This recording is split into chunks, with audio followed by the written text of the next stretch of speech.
ये बिल्कुल रियलिटी के ऊपर वीडियो है जिसमें सक्सेस बोलती है कि इंसान इन सोशल मीडिया के इशारों पर मत नाच। तो इंसान सक्सेस से बोलता है नहीं नाचूंगा। फिर वो सोशल मीडिया के ऐप उस इंसान को मजे देने लगते हैं तो सक्सेस को डर लगने लगता है कि कहीं वो नाचने न लगे।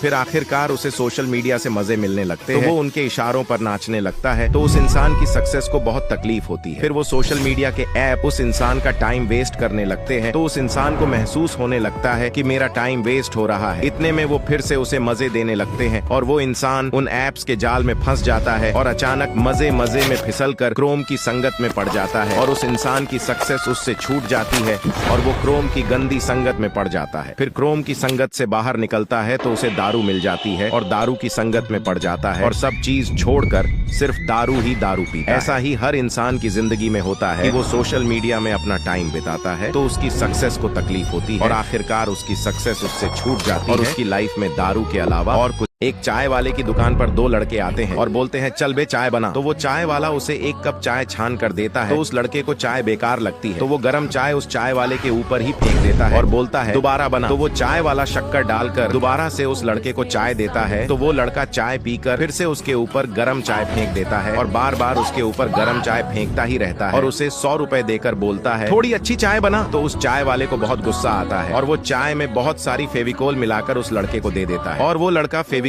वाली चाय पीने लगता है तो उसका मुंह ही चिपक जाता है और वो तड़पना शुरू कर देता है पर उसका मुंह ही नहीं खुलता है और उसे चाय वाले से पंगा लेना भारी पड़ जाता है। लो भैया आपका जूस। और वो लड़का दिन रात अपनी बहन के लिए बहुत मेहनत करता है और उसके लिए किताबें लेकर जाता है तो उसकी बहन बोलती है तो भाई बोलता है ये ले तेरी किताबें। तो बहन बोलती है भैया आप कितने अच्छे हैं, जब से अपनी माँ मरी है आप मेरा कितना ख्याल रखते हैं। तभी भाई ये तो मेरा तो उसे हार्ट अटैक आ जाता है तो उसकी बहन भैया भैया ये आपको क्या हो गया, रुको मैं भी डॉक्टर को बुला के लाती हूँ। तो डॉक्टर चेक करके बोलता है ये तो मर चुके हैं। तो बहन नहीं मानती है और उसे दूसरे डॉक्टर के पास ले जाती है तो दूसरा डॉक्टर आपके भाई तो बहुत पहले ही मर चुके तो बहन अपने भाई की लाश को ले आती है और बोलती है अगर ये मर गया तो इस दुनिया में किसी को नहीं छोड़ूंगी। और वो एक तलवार उठाकर सबको मारना शुरू कर देती है और बोलती है मेरा भाई मरा है ना।